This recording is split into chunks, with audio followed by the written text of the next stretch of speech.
இந்த மனைவி இருக்காங்களே அவங்க எப்படி தெரியுமா, நம்ம ஒரு சரியாக தான் பண்ணியிருப்போம், அதை வந்து தப்புன்னு சொல்லி அதை நம்மளையே நம்ப வச்சு நம்மளையே கேனையனாக்கிடுவாங்க.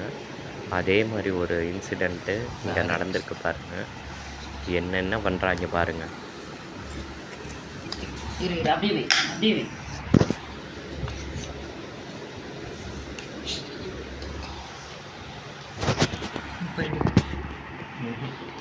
சரி, அதை பார்த்து ரசி. போதும், எடுக்காத, விடு. திருப்பி இப்ப எடுப்பா.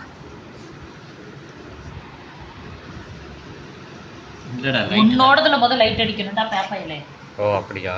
ஒரு mari ka ikat mulut anjing saya. Kalau boleh ikat mulut istri saya beri kamu uang. அவர் வீட்டு நாய் வாயை நீங்க கட்டிட்டு வந்துட்டீங்களா? எவ்வளவு பணம் வேணாலும் தரங்குறாரு. அந்த நாய் வாயை அவுத்து விட்டுட்டு அவர் பொண்டாட்டி வாயை கட்ட சொல்றாரு.